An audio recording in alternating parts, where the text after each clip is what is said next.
welcome to the great detectives of old time radio. From Boise, Idaho, this is your host, Adam Graham. If you have a comment, email it to me, box13 at greatdetectives.net. Follow us on Twitter at Radio Detectives and become one of our friends on Facebook.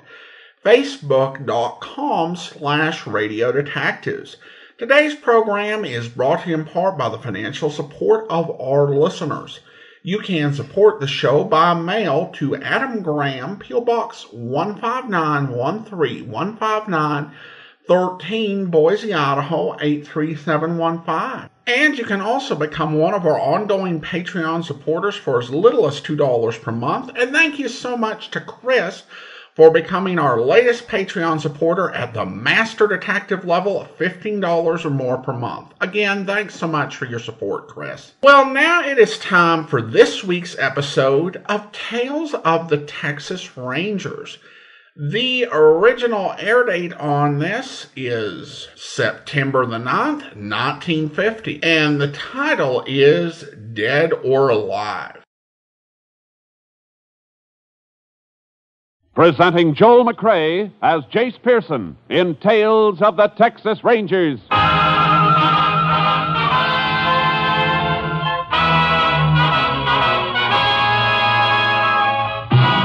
Tales of the Texas Rangers, authentic stories from their official files. Texas, more than 260,000 square miles, and 50 men who make up the most famous and oldest law enforcement body in North America.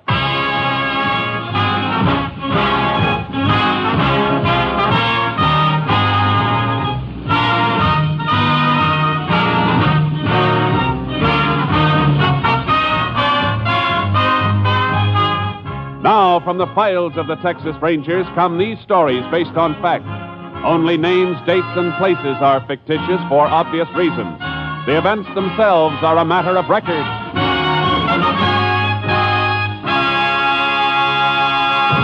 Tonight's transcribed case, Dead or Alive.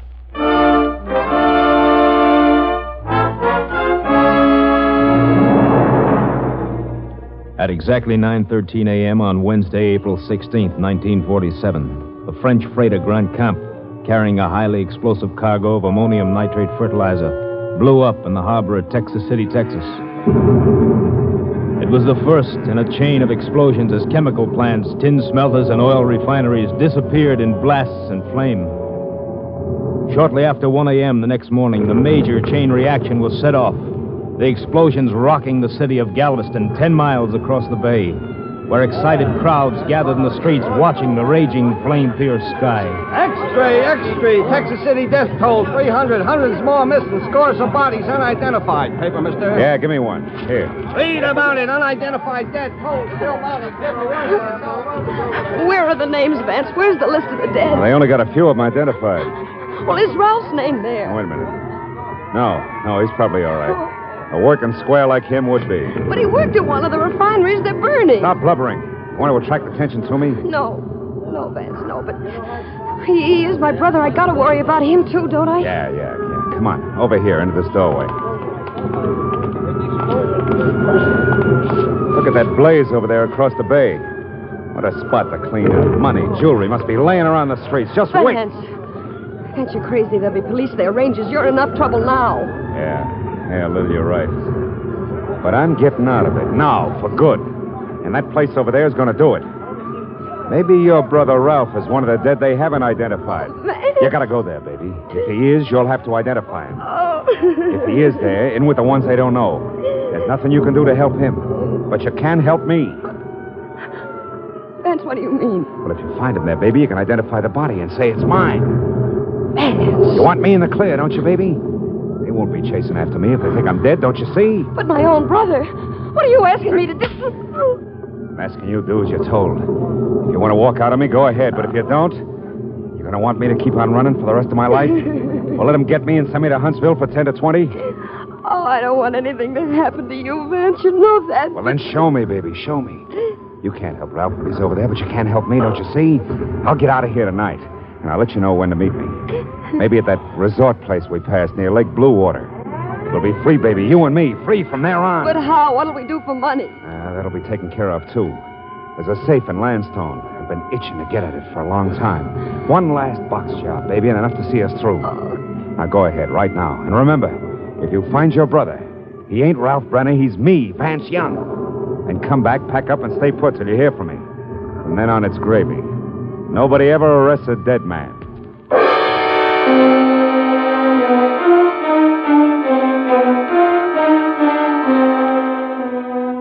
By Friday morning, April 18th, more than 200 bodies, many still unidentified, were laid out in the Texas City High School gymnasium. Texas Rangers, including Ranger Jace Pearson, were on hand to help distraught relatives make identification.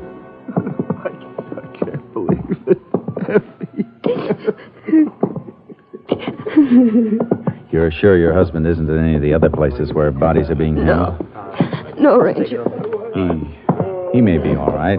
Lots of men have been so busy helping others, he may be one of those. Oh, if only he isn't here. Let's hope he isn't. The embalmers are still working on more bodies over at McGar's garage. It's the only place handy. Keep your hopes up, but don't hope too much for a while. Well, I'll be all right. Might as well start looking through this next row now. They're pretty bad cases. Recognize anything on this one? No.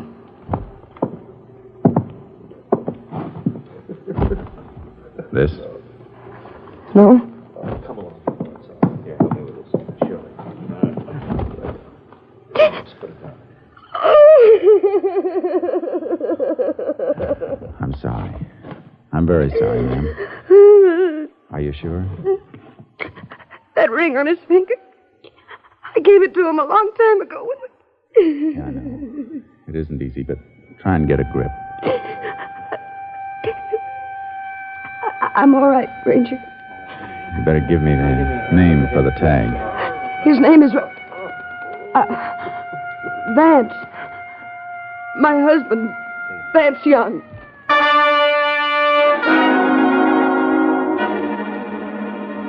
Vance Young. The name burned in my mind like a branding iron.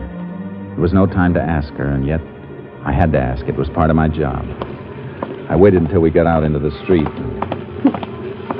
There's some information I have to get from you, Mrs. Young, about your husband. All right. Did he have a criminal record? Yes. Did you know we were looking for him? For a string of safecraft? How does that matter now? He's dead, isn't he? Yes, I'm sorry, Mrs. Young. You'll find some men at the desks in that building across the way. They'll help you with funeral arrangements. All right. Thank you very much. Vance Young. Jace! Hey, Jace! Huh? Oh, hello, Kurtz. Captain Stinson wants us. Where is he? The mobile unit? Let's go. I'll be glad when this assignment is over. I hope we never see another one like it. Yeah, I've helped with 5 identifications today. You stand there with somebody and see their life fall apart because of a freak accident. Woman who just left you, she find somebody? Yeah, her husband. Kurtz, it was Vance Young. Vance Young? The knob knocker? Yeah. Looks like the explosion ended his case for our files. Don't you think we better check the body for prints and marks? He got it too badly. She identified him by a ring. Unidentified bodies give a knob knocker like Young a big chance to disappear. I thought of that, too. Except for one thing. That woman's grief was real. She wasn't faking it. A week passed. A week of horror and nightmares, till the fires in Texas City were controlled and stopped, and men with tight lips and grim courage started to rebuild the ruins. Most of us Rangers went back to regular duty in our regular areas. Then one day, while Bud Kurtz and I had just finished a routine job and were driving back to headquarters, a call came through via shortwave. KTXA to Unit 10. KTXA to Unit 10. Unit 10 to KTXA. Go ahead, KTXA. Unit 10, proceed immediately to Landstone, Texas, Arthur County. Safe of mercantile store burglarized there at 4 a.m. today. Crime reported by owner when store opened at 9:30 a.m. this date. Any lead on responsible subject? Subject unidentified, but known to be one man working alone, according to information given by watchman. Watchman was overpowered, being treated at Landstone Emergency Hospital. Units 10 and 6 proceeding to Landstone. We'll Keep KTXA informed. Unit 10, 10-4. Assignment authority, Captain Stinson. KTXA Austin. Landstone, about 40 miles, Jace. Yeah. Knob-knocking job, huh? Yeah. At least, though, there's one safe specialist we can eliminate right from scratch on this one. Who? Vance Young. Oh, yeah, I almost forgot about him. Dead men don't rob safes, do they?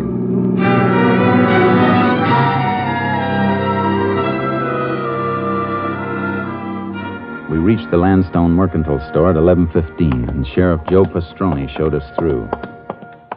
These back rooms are used for storage. He came in through the back, went through that door over there to the general office. That's where the safe is. How'd he get into the building? Forced the watchman to let him in.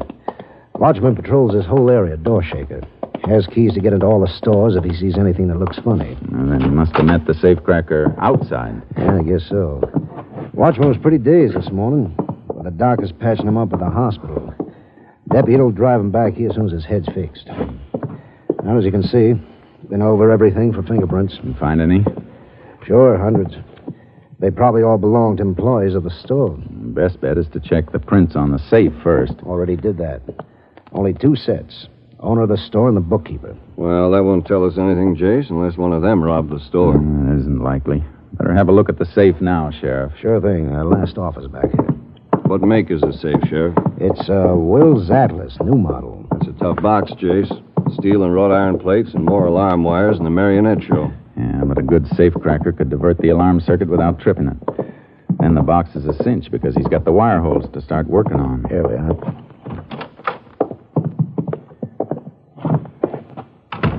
You figured it, Jace. Backplate blown clean out. Yeah, and didn't even have to drill. Small nitro charges in the wire holes, and it was as good as having the combination. Here's where he jumped the alarm circuit. Neat hookup, all right. You take the pictures of all this, Sheriff? Yeah, I can pick up a set of my office if you like. Thanks. Oh, Winky. Howdy, Sheriff. Rangers. I've been waiting for you. This is a watchman. How's your head? Well, aspirin ain't gonna help it any, I'll tell you that. You gonna get the fella? We'll be able to answer that better when the fingerprints are checked. Fingerprints? He ain't gonna find any he left. He was wearing gloves. I figured, Jace. Yeah. Tell me, Winky, would you recognize the man if you saw him again? Could you pick out his picture? Yeah. If I'd had his picture took with a sack over his head, I could. That ain't likely. You mean his face was covered? Had a sack over his head, like I told you. Holes for the eyes. You ain't gonna catch him by no fingerprints or pictures. Maybe you ain't gonna catch him at all. Oh, I wouldn't say that, Winky.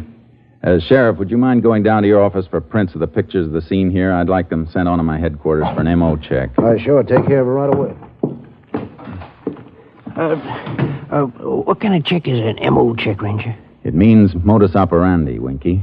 All criminals have definite methods and habits. They're repeated on each job they do. Forms a pattern. Well, there's sure a pattern here, all right, Jace. Method of entry, where that circuit was jumped, sack mask, nitro charge, and the wire holes. Yeah. And it fits 3 men. 3 safecrackers we've followed before. Yeah. There's Bert Larkin. He's still doing time in Folsom for a job he pulled on the coast. Yeah. And the other 2 are Jack Fontaine and Vance Young. Yeah, but Young is dead. That leaves us Fontaine. You mean you know who did it? Without nothing to tell you? There's plenty to tell us. The modus operandi can be almost as good as a fingerprint or a signature. I'll be winged. Maybe that fella's going to pay off for slugging me after all. And for hurting my arm when he grabbed me in the alley there. How'd he grab you? Show me. Go ahead, show me. On you? Well, let's see. He whipped my arm up behind me like this. Then he jabbed a thumb up behind my ear like this. Sure hurts, don't it? Sure does. Well, you can let go now. Judo.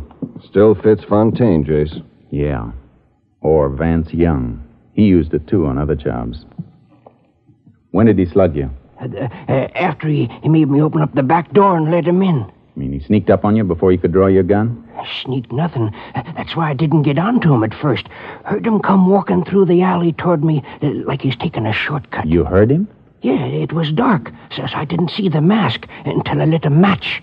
He asked for a light, see? Then he grabbed me. And he got me inside here, and and beat on me and kicked me. Chase, that doesn't sound like Fontaine. It wasn't Fontaine. He always sneaked a watchman from behind, and they never heard him. He always wore sneakers. Well, then who? Vance Young. That match trick is Vance Young's. But Young is dead. Maybe yes, maybe no. But I know one thing. I'm going to find out.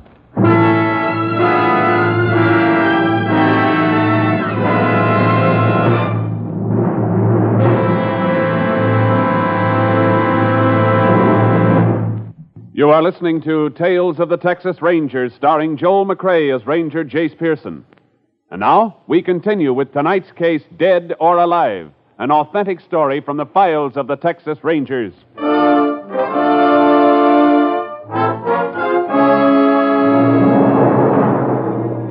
I headed for Texas City and Galveston. Kurtz and I had no way to move until we knew for certain whether Vance Young was dead or alive. As we drove, I put through a request for headquarters to dig up some information. We were still on the road when KTXA came up with the answers. KTXA to Unit 10. KTXA to Unit 10. Unit 10 to KTXA. Go ahead, KTXA. Have information you requested. Woman who identified body of Vance Young in Texas City gave name as Lillian Young, residing at 410 Harbor Lane, Galveston. Deceased was wearing ring used in identification. Has subject Lillian Young claimed ring? No claim has been filed yet.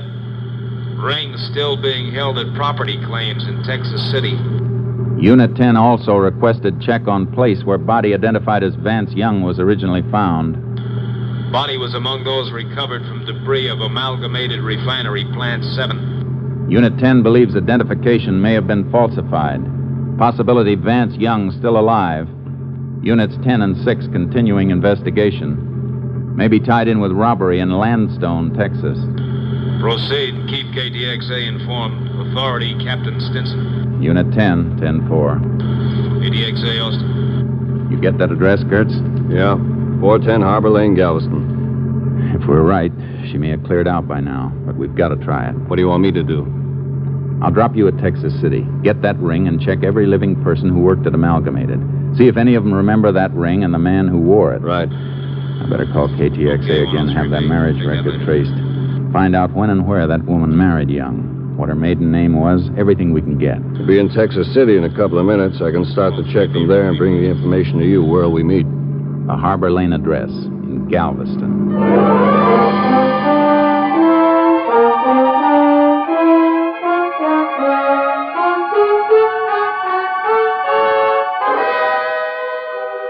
I found the rooming house Lillian and Vance Young had lived in, but I was too late. Lillian Young had checked out the day before. The landlord showed me the room.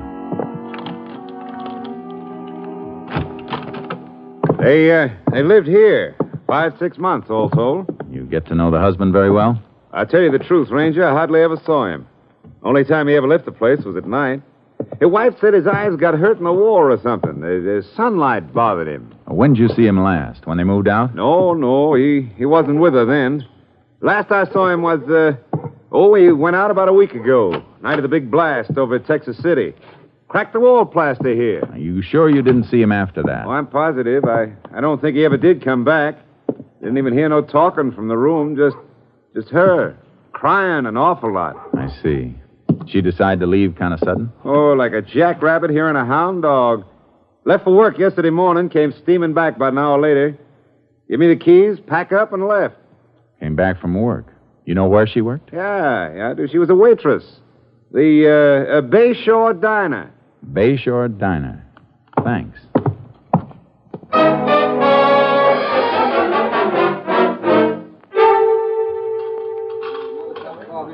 So she up and quit on me just like that yesterday morning, right smack in the middle of the breakfast rush, too, because the postman come in and gave her a special delivered letter. Who was it from? Who was it from? With 20 orders of ham and in the fire, I got time to read a mail? All I know is she leaves me the serving, the dishes, and the cleaning and everything. Oh, stop beating, Chuck. That little old gal had trouble. Yeah, you should talk. All you've got to do is drive one cab. You don't have the serving and the dishes and the cleaning and everything. Why don't you find yourself a little old chaplain to hear your troubles and give me some coffee? Come on. Okay. Maybe you can tell a ranger more about Lil than I can. Hanging around her, making eyes at her all day. You took her out when she left here. Is that right, driver? Did she leave here with you? Well, she hired my cab, if that's what you mean. Where'd you take her? Well, I took her home, waited while she packed some things, then rushed her to the bus depot. She said somebody in her family was sick and she had to go help them right away. I guess that's what the letter was about. I was sitting there having my breakfast like I always do, and I understand. But what about the bus depot? You know what bus she caught? The northbound toward San Antone. Cut it mighty fine, too. Got there just about a minute before the bus pulled out. Would have made it a lot easier if she didn't make me come dashing back about a mile after we left here. Back here to the diner? No, back to the laundry down the street. Guess she had some stuff in there. Although, she didn't bring a bundle out with her.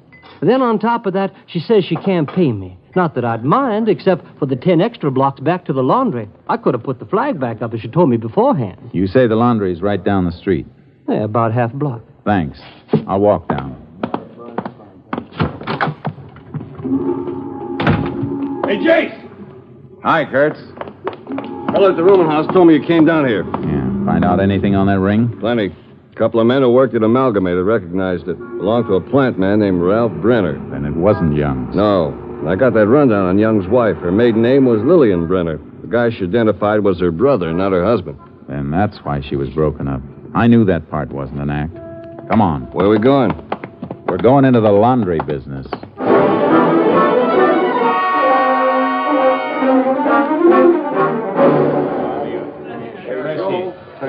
Yeah, she was real upset because the things wasn't ready, but you know how it was, Ranger. We was almost 10 days behind because of Texas City.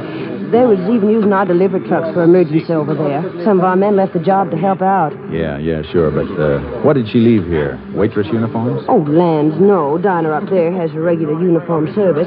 All she ever left here was men's shirts. Probably Vance's shirts, Jace. Yeah. Real good shirts, too, Ranger. Kind you don't have to starch at all. And real fancy colors, too. Dude wouldn't want to be found dead in some of them. Did she say she'd be back to pick them up? Oh, no. She asked me to send them to her, COD. Said she needed the money she had on her for traveling.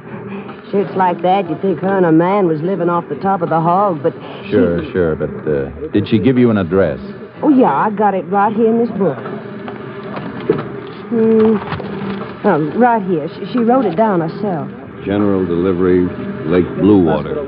The shirts are ready now. I'm going to mail them out tonight when I leave. We'll save you the trouble. Wrap them up, and we'll deliver them for you.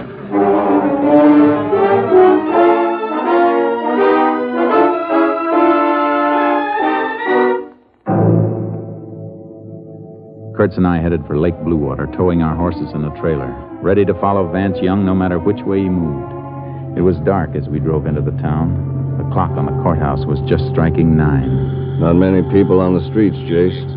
Looks like everything's closed up for the night except for the movie and the drugstore. Better find a place and turn in. Yeah, I think we ought to drive out of town and camp someplace off the lakeshore. Walk the horses out for a while. I thought we were going to plant that laundry bundle at the post office in the morning. Watch for a pickup. We are. Well, why not pasture the horses at the edge of town? Find accommodations right here. If we stay in town overnight, it may start some talk. Talk drifts. We don't want to tip our hands. I guess you're right. Well, let's get out to the lake and find a campsite. Funny thing about Young's wife remembering his shirts. Guess it's force of habit for a woman. Strong thing, Habit. His safe-cracking habits told us he was still alive. And now maybe her habits are going to make him wish he was dead again.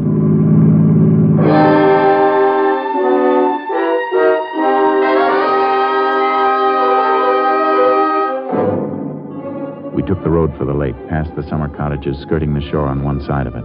Then as we rounded a curve and passed a house and a group of resort cabins, I spotted something. Hey, Jace, what's the matter? I saw something. Wait till I back up. Headlights picked it up as we came around this curve.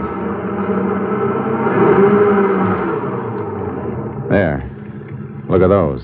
All I see is the back of a few cabins, some wash on a line. Look at those 2 shirts on the end of the line. Look like a couple of rainbows, even in this light. Hey. That's the kind of color scheme Vance Young goes in for. Shirts we have in the laundry bundle are just like those. Lights on in a few of the cabins. Yeah, I'm going to leave the car here while we have a look at those shirts. Horse trailer will make too much of a racket if we drive in. Yeah, no chance of being taken for tourists with that on the back. Better cut the motor and douse the headlights. Yeah. What was the laundry mark on those shirts we've got? 410 mark. That was the number of their house in Galveston. Come on. Let's see if we can find it on that line. And close the car doors easy. Right.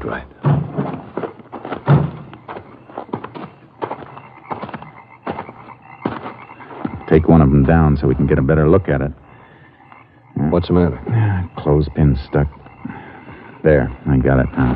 Hold it low to the ground. I'll cup my hand over the flashlight. Good. There it is. 410. These belong to our boy, all right. Quite a few cabins, Jace. He's in one of them. That's all we have to know. Come on. Start with this end cabin and go right on down the line. We better be ready for anything. Here's the first stop. Dark, Jace. Yeah, you have to feel your way around. Doesn't seem to be anybody living here. This one's empty.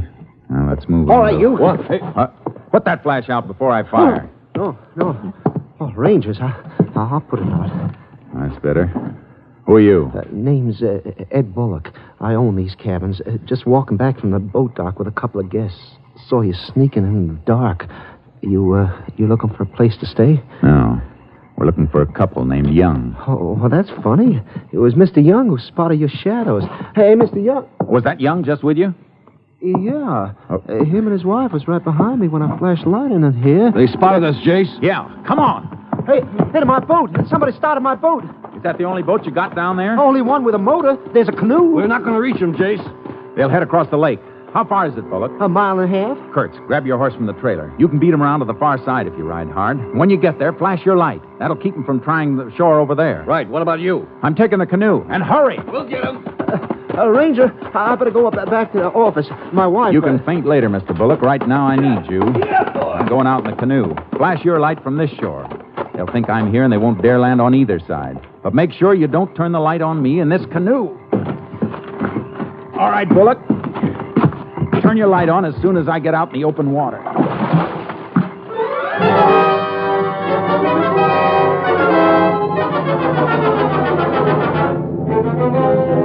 I paddled the canoe toward the center of the lake.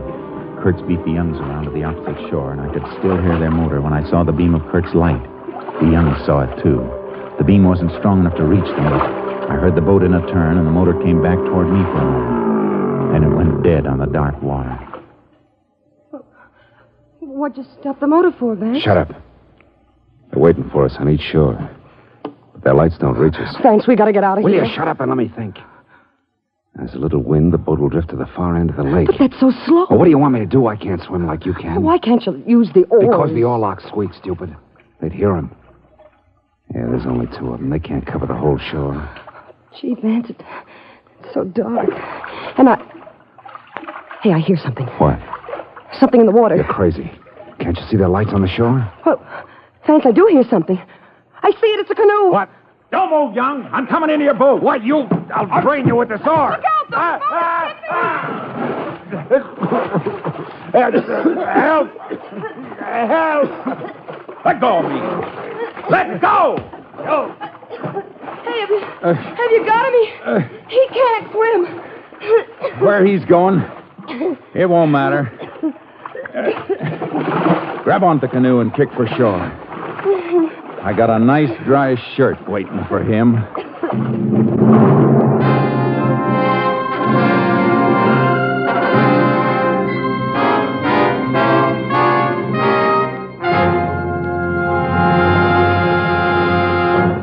Convicted of robbing a safe in the mercantile store, Vance Young, on the basis of his previous record, was sentenced to life imprisonment at Huntsville.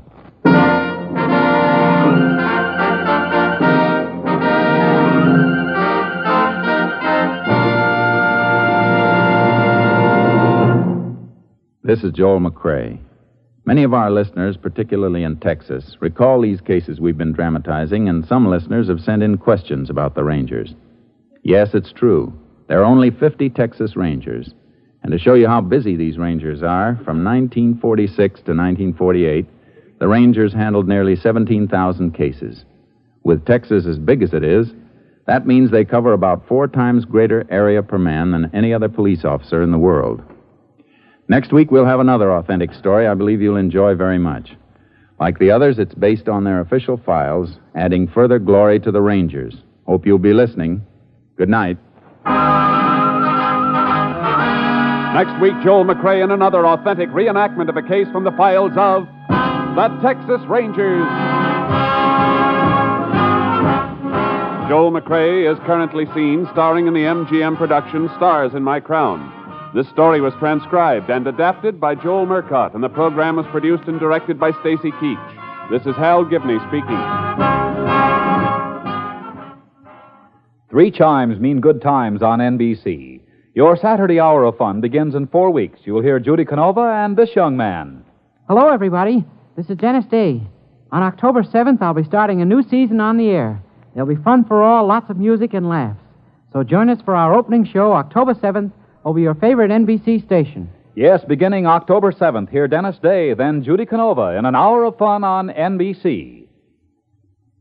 3 chimes mean good times on NBC.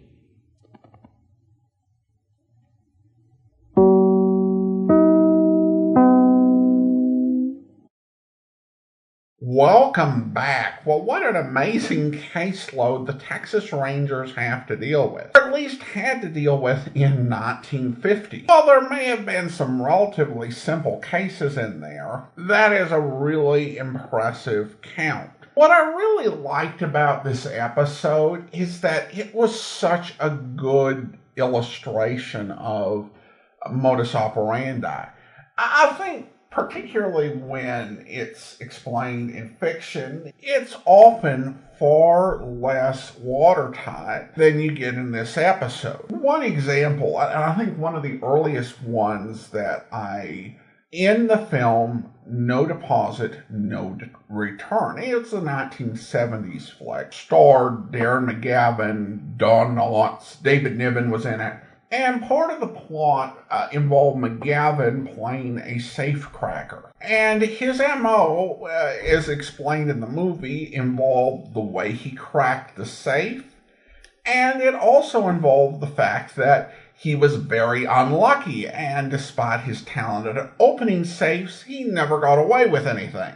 And a police officer was hunting McGavin's character down on the basis of that M.O.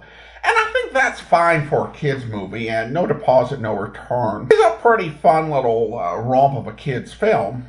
But as an adult, that seems less than satisfying as an explanation or as an identifier. Because a method of opening a safe isn't like a fingerprint. And if one person figures out how to open a safe in a particular way, another person could just as well. And so the one thing I was skeptical about, just as they kept mentioning the safecracker in question, is why would they think that it was this guy who was declared dead as a first line of inquiry, even though the particular way that he was supposed to have died did leave open the door to falsification? Someone else could have developed the same method of opening the safe. However, then they get into other patterns. They're like, okay, well, this is how he approaches the guards. These are the things that he does on the job when he is knocking over the safe. And you realize that even though it is possible that someone else with all of these same factors might have come into the state new and just not be known to the Rangers, given the confusion of what happened in Texas City, it really made sense to give some thought to, is this guy who did all of these exact things in his safe jobs that we think is dead, was he really dead? So that was interesting. And then, of course, they continued along with other pieces of habit and modus operandi, including, the colorful shirts he wore, his wife's habit of going to the cleaners to pick him up, and how between his habits and her habits, they were able to locate him. Which essentially suggests that while, as far as it goes, his reasoning was sound. The police would assume him dead and would not be looking for him. And he would pretend to be her brother. But they left behind all of this evidence, not even thinking about it because of the habits of their lives. Like, you can be careful about not leaving a fingerprint, but it's much harder to change your approach to committing a particular crime. And if you've had fairly good success as a criminal, then I think it also has to make you the idea, even if it occurred to you, of, maybe I should change up how I do this, is intimidating. Because if you do something that you're not generally comfortable doing in the course of a crime, you risk getting caught. So it really, I think, gave just such a great illustration of that whole concept, and certainly better than you typically get in a lot of other works of pop culture. Now it is time to say thank you to our Patreon supporter of the day. And thank you so much to Gary, Patreon supporter since May of 2020, currently supporting the show at the Showmas level of $4 or more per month. Again, thanks so much for your support, Gary. And that will actually do it for today. I do want to encourage you, if you are enjoying the podcast, to rate and review it wherever you're downloading your podcast from. Tomorrow, we should have an episode of Public Domain Video Theater up for you over at videotheater.greatdetectives.net. And then next Saturday, we'll be bringing you Tales of the Texas Rangers again. But coming up on Monday, we're going out east to Casey Crime Photographer, where... Lawns. Wow! There goes one beautiful babe, Casey. Yeah. She's dynamite, too. I mean that literally. She's a stooge for old Iron Hat. Tim Lansing? The political leader? Yes, sir, the boss. Big crook under the old-fashioned derby who protects professional gambling in this midtown section. How does that swell-looking gal stooge for him? Dames are used in all the big rackets, pal. Like the boss of the Philistines hired that babe Delilah to soften up Samson, huh? Been catching up on your reading. Well, that's the classical case, yeah. Casey, Lieutenant Purcell has caused Lansing more trouble than anyone else in this town. He heads the gambling squad, and if that Mildred Sells is making a play for his son... I thought of that, Annie, the moment I recognized her. So you were talking to them when we came in, Ethelbert. How did he and Mildred act together? Well, they seem pretty sweet on one another, Casey. She may be legitimate this time and just like Archie. Say, Casey, she said you met her at the time of the Warren affair. What did she mean? The murder of Mike Warren. Murder? Of Mike Warren? Yep. He owned the clip joint where Mildred worked, and somebody put a bullet through his head one morning. She was questioned like all his employees. I remember the case. Oh, so do I, vaguely. Warren's murder's still unsolved, isn't it? Yeah. Say, what did you hear Archie Purcell and that girl talk about while they were here, Ethelbert, huh? Oh, he introduced me to the gal. Mentioned he just bought ringside seats for the big fight on Saturday night, right in the middle of the third row. The third row? Mm-hmm. He and the gal was going together, he said. And he bought them? Uh-huh. From a scalper. Scalpers are getting $200 apiece for ducats like that, and Archie's job can't pay him much more than that a month. Well, Casey, do you suppose Say, it's peculiar. Yeah, pal. It's very peculiar. I hope you'll be with us then. In the meantime, do send your comments to box13@greatdetectives.net. Follow us on Twitter @Radio Detectives and become one of our friends on Facebook, facebook.com/Radio Detectives. From Boise, Idaho, this is your host, Adam Graham, signing off.